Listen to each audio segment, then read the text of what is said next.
Good morning. Who are you? A chosen community, a royal priesthood, a holy race, an activist army of liberators. That you may declare the wonderful deeds that call you out of darkness into marvelous light. You are the stewards of the planet Earth, and your compassion leads you to places where people are in pain and suffering, and I call you the chariots of fire. We stand shoulder to shoulder with people who have been hurt. And it may sound like a heady title, but it's not. And we have been called apart for a very special purpose. Unitarian Universalists may sound heady as a title, but you look back and you see, as a chosen community, we think back to our heritage and we discover what is meant by its people called apart. Many people of many denominations and no denominations, many ethnic groups, a rainbow coalition, diverse people, a powerful people from all over the planet Earth to set aside for a very special task. A task of dealing with the stewardship of this world and advocating for the arbitration between humanity and annihilation. People with a unique heritage and a unique place in the world.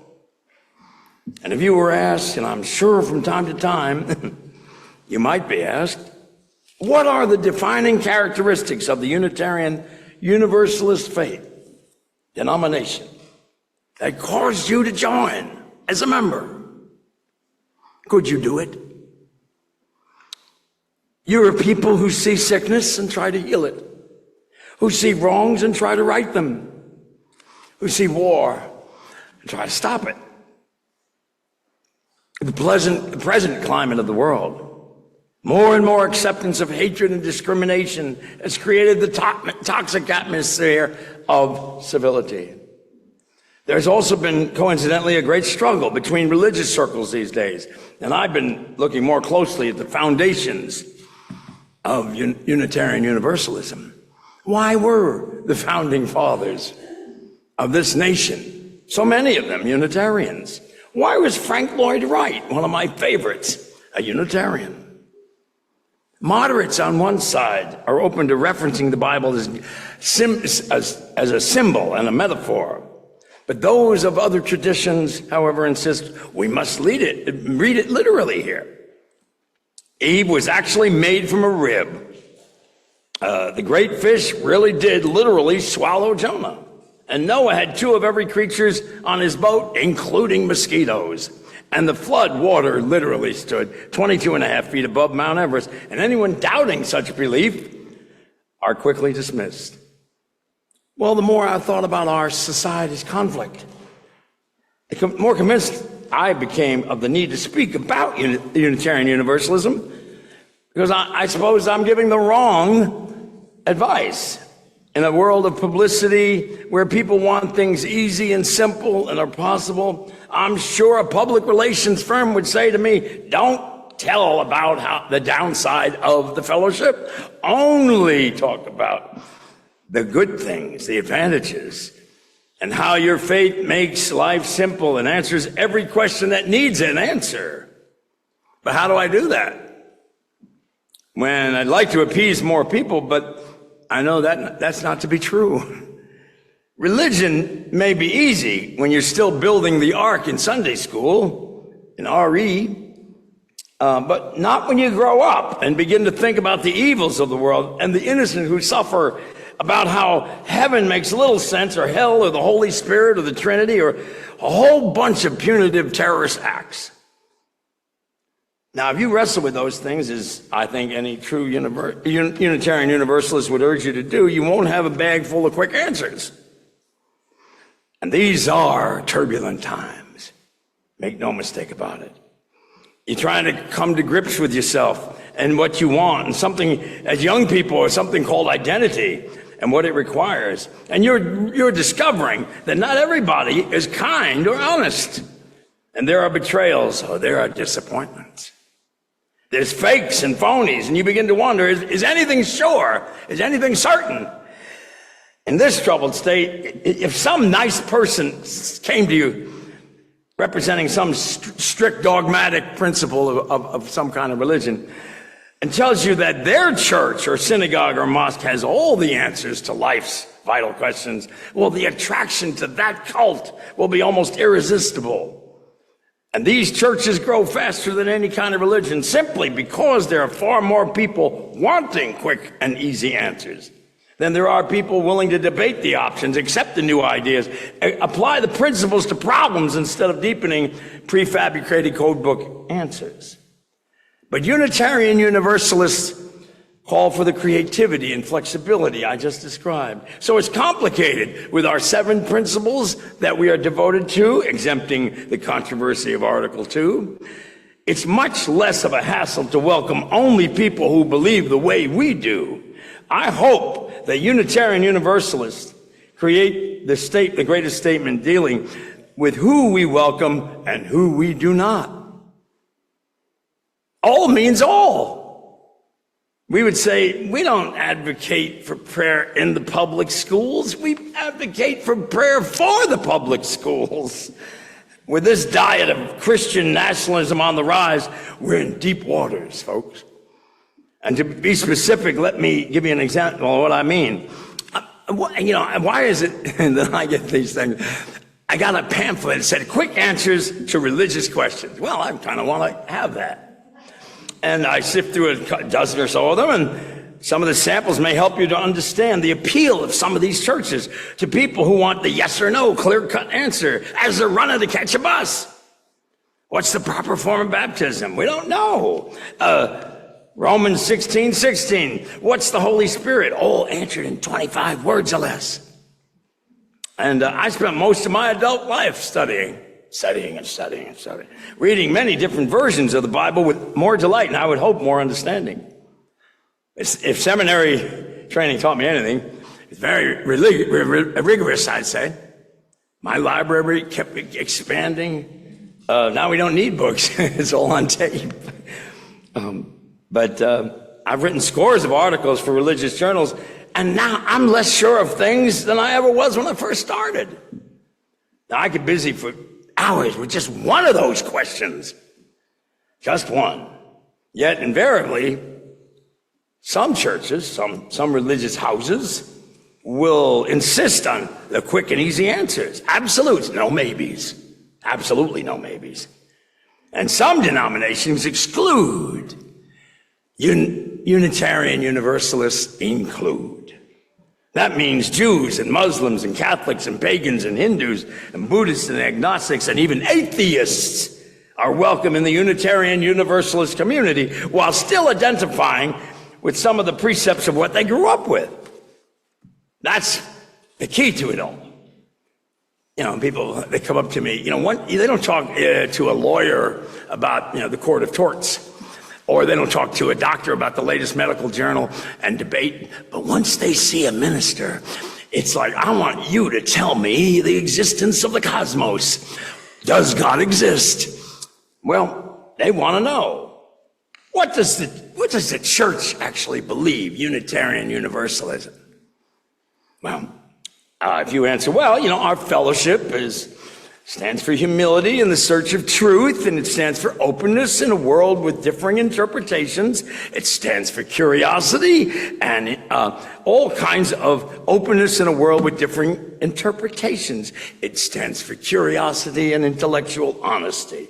And the person, by then, interrupts. No. I mean, what's your church view about the Holy Spirit, abortion, homosexuality, communism, and anything related to sex and co-ed dorms and roommate marriages, and the proper mode of baptism? Do you have any answers for that?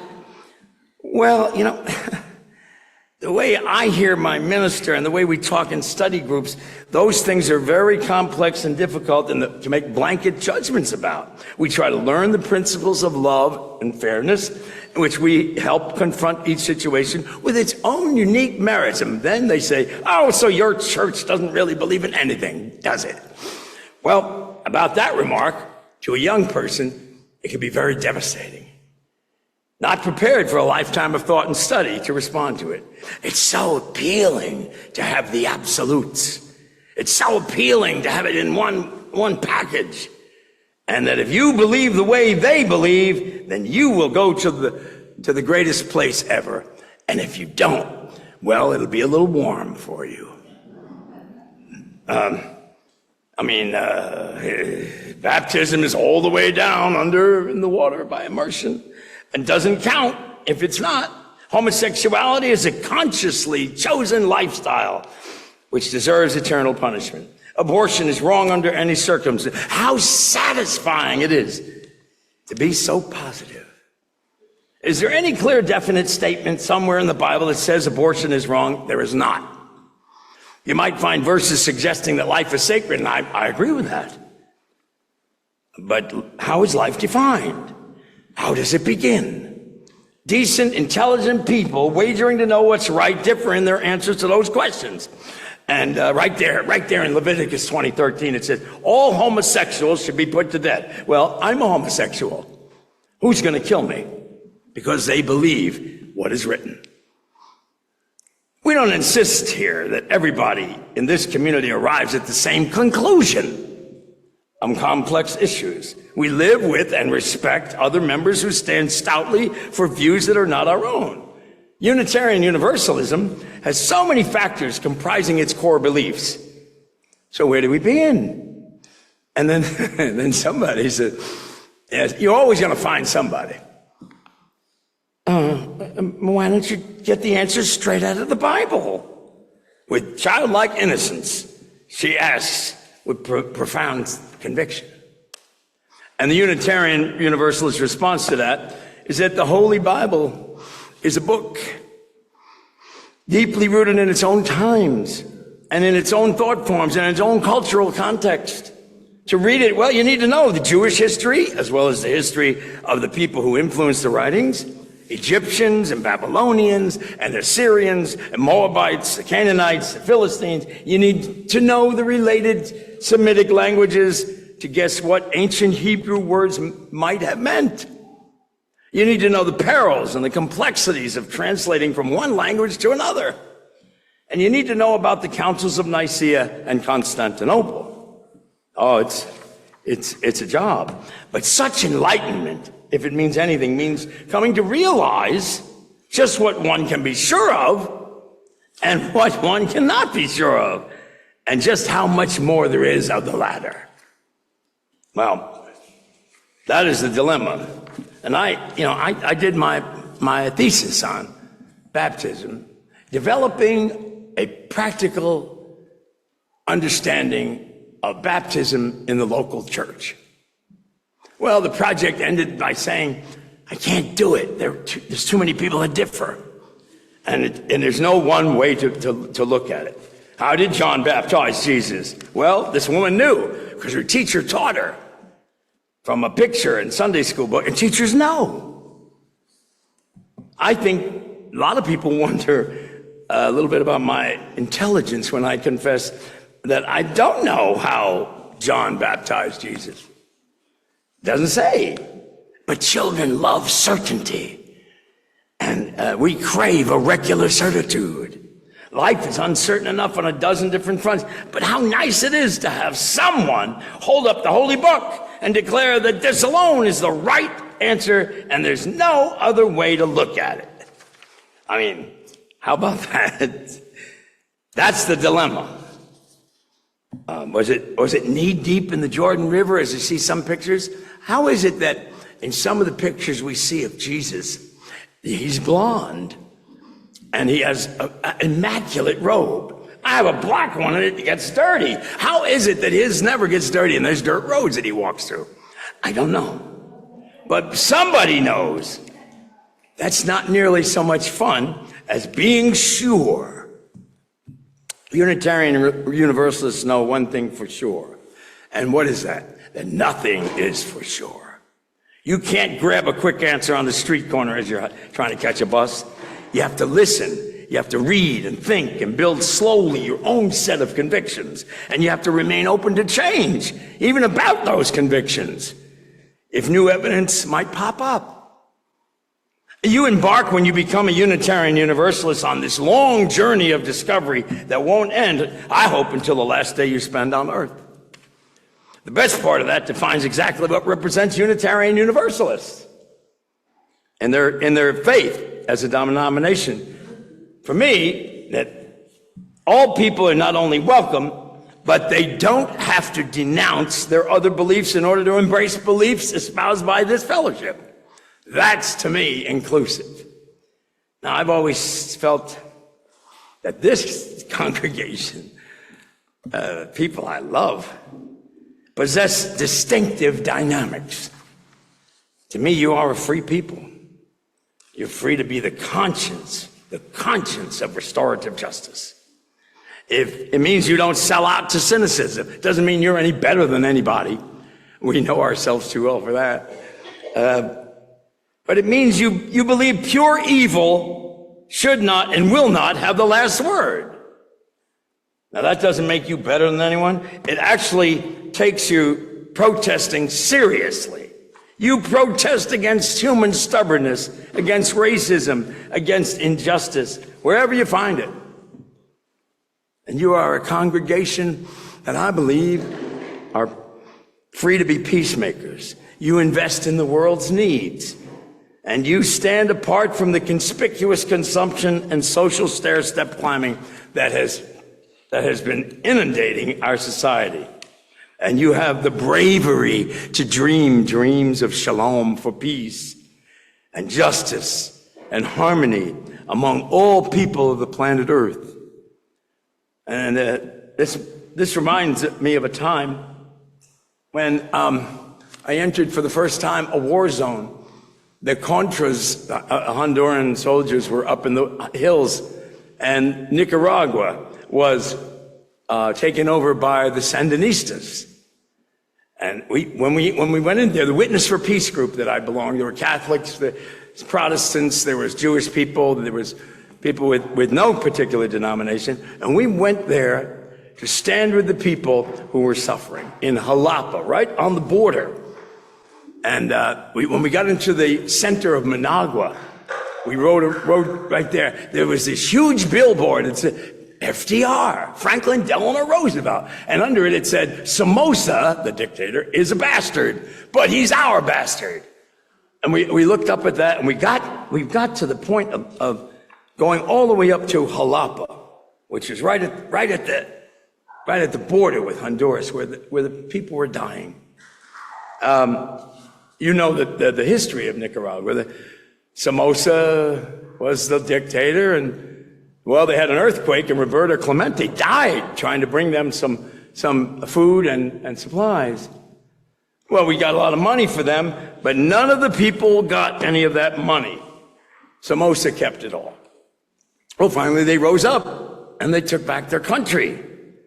But the United States again sided with the Contras. And President Reagan's policies went to war with these upstart Sandinistas who changed the entire country. Well, we went to be with those Sandinistas in Witness for Peace. And when we were there, we met a young man named Isaac Gahonen. I have trouble getting through this. We met him. He was 14 years old. And most of the people were trying to survive an unnecessary war. Does that sound familiar? We met many children. Most of the country is under the age of 15. And this boy, Isaac Gahonen, was truly brilliant. And something really startled us. You know, we think we're somebodies. He sat us down and said, you're not doing as adults what you need to be doing. What? And so he had this vision. He said something has been on his mind, that he has this dream of bringing together the children of Nicaragua with the children of Honduras. And together they can turn the eagle of war into the dove of peace. Well, we were astonished by his dream and his vision and his call to us to say, don't think too highly of yourself. Yes, you're here, but you're leaving and we're not. So it's up to us if it's to be at all.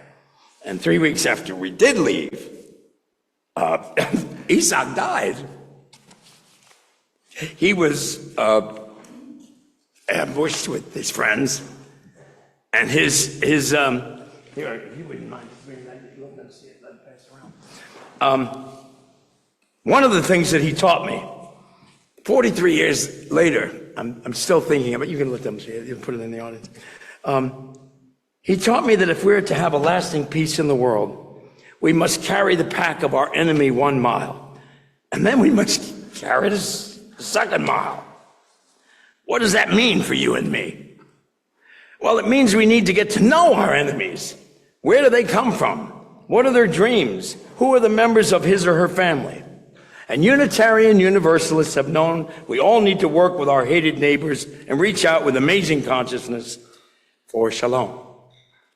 To do this, it's indeed a gift.